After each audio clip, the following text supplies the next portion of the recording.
Welcome to Downshift, my name is Matt, and this is Subaru's smallest and most affordable little SUV. It's their Crosstrek, but it is all new for this year, and it's packing a bunch of cool and interesting features. So today, we're gonna take a tour of all that stuff, so stay tuned. The first thing we're actually gonna talk about is in the trunk.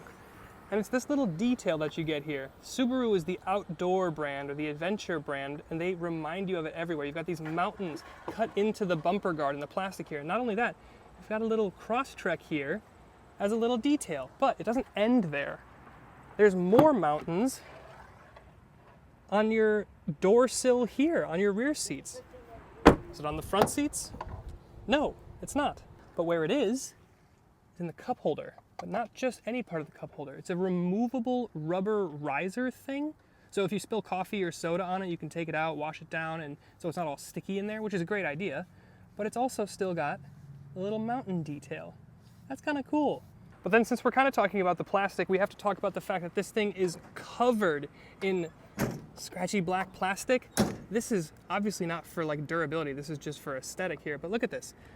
You've got this diamond texture. Now you'll remember, from the WRX, we had a hexagonal texture to it, and Subaru told us that that was for aerodynamic purposes, to smooth the airflow across the car. Well, this is like 150 some, if you go to the bigger engine, like 180 some horsepower, so it's not about speed or performance, but you get it everywhere, and the little detailing is everywhere, and it's not like it's symmetrical either. And look at this. This is like weirdly aggressive Aero for something under 200 horsepower, but also look at this. Diamond, and then a different texture here, but only right here, all the way down right there, and the same thing on the rear wheel. And to make matters even more dramatic, you have it all across your rear bumper and halfway up the car. But it does seem to be functional Aero. Diffuser, like what?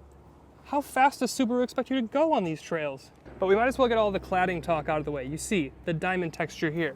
You open the trunk. We're not talking about the mountains this time, but we are talking about this bit here, which has the exact same diamond detailing as you get on the exterior. And it's a new generation of Crosstrek, so obviously it gets a new face. And Subaru is very proud of their frameless grille design. It does look pretty cool, but I can't stop seeing this gray detail right here. The rest of the grille is black, but this is like a dark gray, and it looks exactly like Salvador Dali's mustache. I cannot unsee it, and I'm sure you cannot unsee it now too. Another big change for the Crosstrek this year is the fact that you get Eyesite as standard across all Crosstreks, and what you get here is 3 cameras. You don't even get 3 cameras on a bunch of like uber luxury cars, but that of course is helpful for your driver assist suite. And then of course here in here you've got passive lane centering. When you turn it on, it's more active lane centering, which is pretty good. I have found it has a tendency to hug the right-hand lane, so overtaking semis has been a little stressful, but other than that, the new Eyesite system, especially standard, really, really nice. And this is something I was completely floored with, and it's towing. This one doesn't have a tow hitch receiver, but if you had one, each Crosstrek can tow 1,500 pounds. Now, according to Honda, their HRV, which is their main competitor to this thing, isn't rated to tow at all. So you have to go up to the Big Brother CRV, which is a whole segment above, and that CRV is rated at 1,500 pounds of towing, so that matches here. But even further than that, if you get the bigger engine, the 2.5, and you get a transmission cooler, Subaru says that you can tow up to 3,500 pounds, which to me, I had to look up like 7 different places, but apparently it's true because 3,500 pounds of towing capacity in something making under 200 pound-feet of torque and under 200 horsepower seems a little like something I don't want to do, but apparently you can. And speaking of power, we're going to talk engines. Now, you have 2 engine options for your Crosstrek. Neither one of them has a turbo, neither one of them comes with a hybrid. Here we have the base engine, which is a 2-liter boxer 4-cylinder, naturally aspirated of course, makes about 152 horsepower and 145 pound-feet of torque. Not set your heart on fire numbers, but enough, substantial. But if you do need more power, you can go to the bigger 2.5-liter NA boxer 4-cylinder. That'll get you 30 more horsepower, 182, and 178 pound-feet of torque. And of course it'll be quicker, and that's where you get that max towing figure that we talked about. But if you do go with this engine, and you have all-wheel drive, which is standard, it says that from the EPA that you'll get about 29 mpg combined, but I've been getting like 33, even mid 33 in combined driving. Maybe 60% highway, but that is proper good for no turbo and no hybrid. And we just mentioned it, but we'll say it one more time for the people in the back. Symmetrical, legendary, rally-bred all-wheel drive as standard across every Crosstrek that you can buy.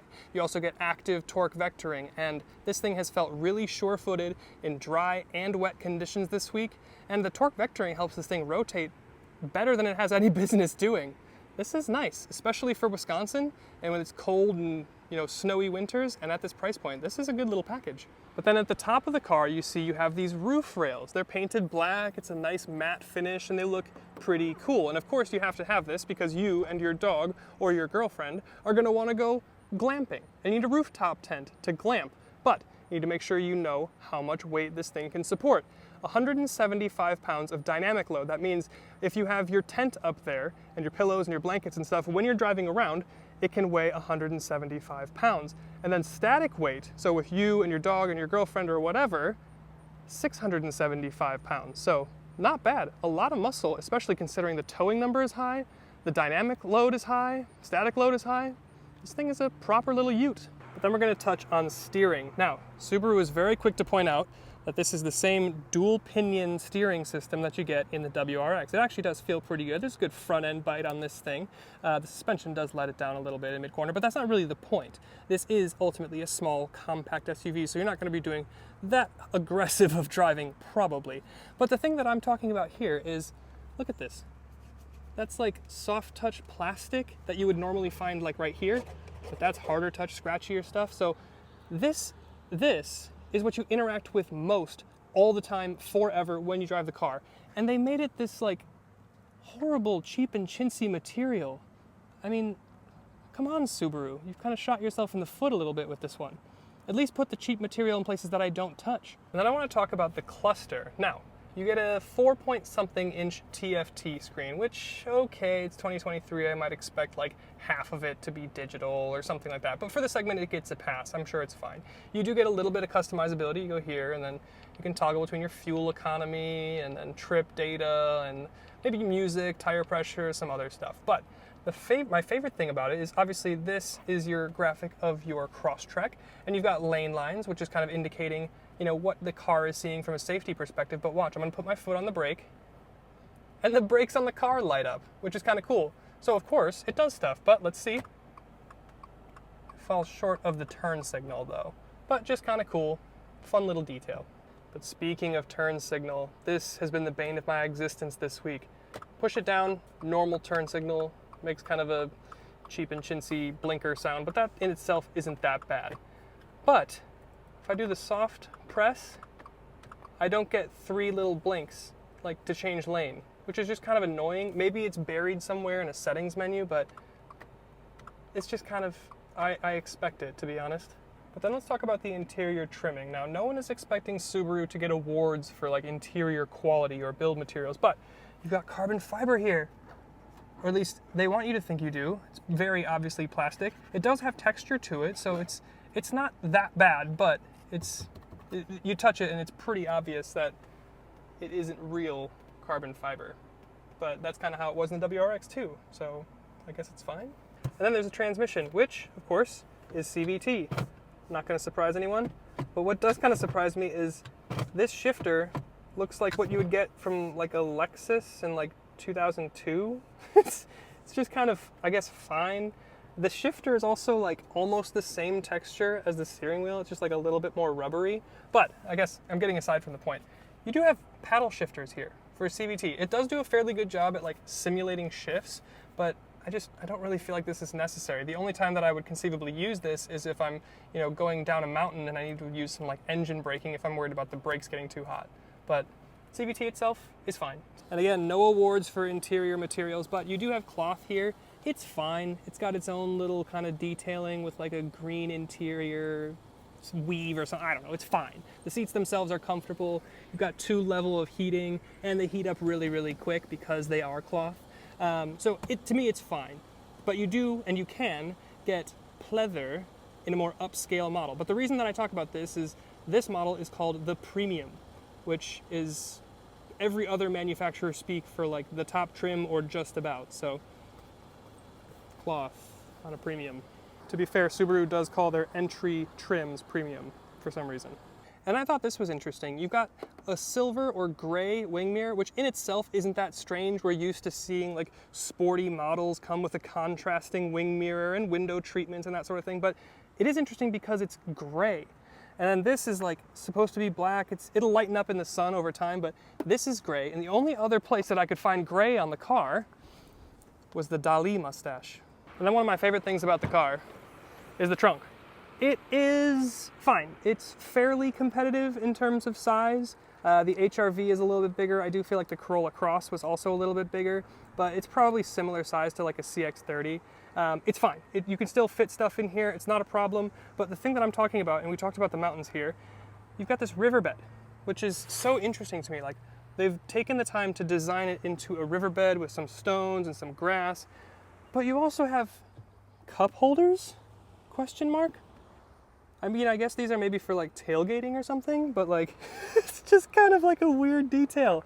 But you do have a spare tire under here, which is something that's increasingly rare in modern cars these days. And if you're wondering, it says Subaru up here as well. And then while we're around the back, we might as well see the rear seats. There is more gray here and here.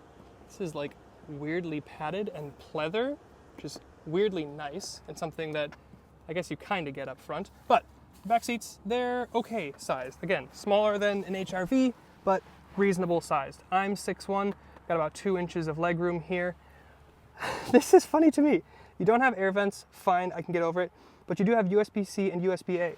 But they actively tell you what the power output will be, so you can get 3 amps of output from your USB-C or 2.4 from your USB-A. This is the march of progress in technology, people. You've also got a single map pocket and some cup holders. And you can also get a little sunroof, which is part of a $2,600 option. In my other video, I said that the sunroof itself is $2,600. That's incorrect. I think I misspoke. This is part of a package that's $2,600, but you get some other stuff with it. And then there's this cubby down here, which makes a lot of sense because you have USB-A, again, 2.4 amps, USB-C, still 3 amps, but you do have an aux jack here, which just takes me back to high school. Fun. Anyway, you got a little cubby here, which in upper trims, if you spend enough money, will be a wireless charger. So you probably wouldn't need these, but you'll still get them. But then this bit here deserves some attention. Now, as standard, you get about a 7-inch infotainment system. It's touchscreen and all that's fine. But this is the upgraded 11.6-inch infotainment system. And I know all the kiddies are gonna love this. Big screen, vertical, Apple CarPlay, wireless on this boy. So it's nice, it's kind of like your phone. And it is pretty nice when you're in Apple CarPlay. When you're not, and you're just in the native Subaru system, it's pretty, I mean, look at this. It's pretty laggy, even in Apple CarPlay. And the native system is very much the same.